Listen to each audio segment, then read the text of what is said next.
যে অভিযোগ উঠেছে আইআইএম জোকার বয়েজ হস্টেলে তা নিয়ে পুলিশের অতি তৎপরতার অভিযোগ করছেন বিজেপি নেতা শঙ্কুদেব পন্ডা এবং একই সঙ্গে তৃণমূলের বিরুদ্ধে ষড়যন্ত্রের অভিযোগেও সরব হয়েছেন তিনি।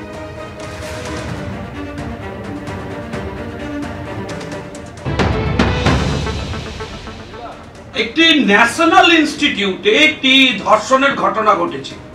যখন প্রথম এই ঘটনা ঘটেছে তখনই আমার সন্দেহের কারণ হয়েছে যে হঠাৎ করে এই ঘটনা ঘটলো এবং তুরন্ত মাঠে নেমে পড়লো তৃণমূল কংগ্রেসের এ টিম কংগ্রেস পশ্চিমবঙ্গ বলছি কেন, কারণ আপনারা লক্ষ্য করে দেখবেন যে কংগ্রেস এখানকার প্রেসিডেন্ট বদলেছে শুধুমাত্র তৃণমূল কংগ্রেসকে ফায়দা দেওয়ার জন্য।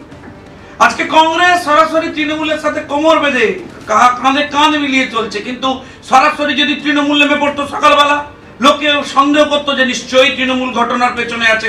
আচ্ছা, এসব আমি বলতে চাই না। একটি ছাত্রী, একজন মহিলা, তার সাথে খারাপ আচরণ হয়েছে সেই অভিযোগ উঠেছে, অত্যন্ত সিরিয়াস অ্যালিগেশন আইআইএম জোকাতে, এবং সেই অ্যালিগেশনে পুলিশ তুরন্ত অ্যাক্ট করেছে। অথরিটিকে জানানোর সাথে সাথে অথরিটি দ্যাট পার্টিকুলার বয় যার বিরুদ্ধে অভিযোগ তাকে কাস্টাডিতে নিতে বলেছে। He is not anyhow connected, কোনোভাবেই ভারতীয় জনতা পার্টি ইভেন আমাদের সাথে, আমাদের রাজ্যের সাথে কানেক্টেড নয়। বহিরাগত একটি ছেলে এবং এই ধরনের ঘটনা বয়েজ হস্টেলের ভেতর ঘটেছে বলে সকালবেলা জানিয়েছে, এবং পুলিশের কি তুরন্ত অ্যাকশন, কি প্রম্পট অ্যাকশন। রাজ্য পুলিশের কথা বলছি, হরিদেবপুর থানার কথা বলছি, তারা দ্রুততার সাথে ব্যবস্থা নিয়ে গ্রেপ্তার করেছে এবং প্রায় তৃণমূল কংগ্রেস হই হই করে নেমে পড়েছে। আরে কসবা কলেজ নিয়ে তোমরা বড় বড় কথা বলছো, আরজিকর নিয়ে বড় বড় কথা বলছো, দেখো সেন্ট্রাল ইনস্টিটিউটে কি ঘটনা। এই ঘটনা প্রসঙ্গে তৃণমূলের রাজ্য সাধারণ সম্পাদক কুণাল ঘোষ বলছেন যে বিষয়টিতে ধোঁয়াশা আছে, এখনই রাজনীতি করা ঠিক নয়।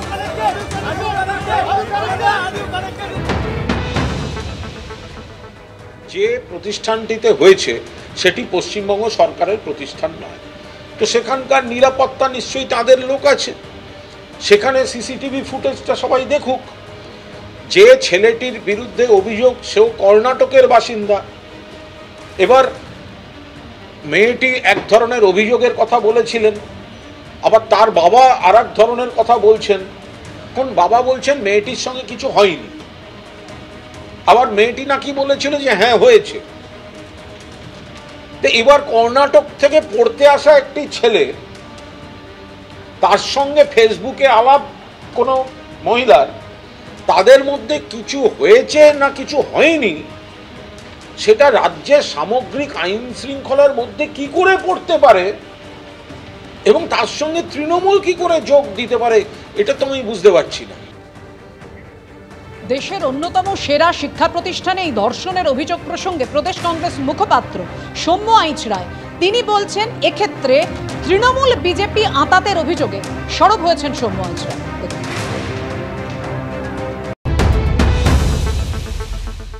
আসলে ওই বিজেপির ম্যানেজিং ডাইরেক্টর হচ্ছে তৃণমূল কংগ্রেস। এইসব উদরপিণ্ডি বুদর ঘরে চড়িয়ে কি ওনারাও কি এই অপারেশন ধামাচাপার অংশ হিসেবে নিজেদের প্রতিস্থাপিত করতে চাইছেন? বিজেপি সেটা ক্লিয়ার করুক।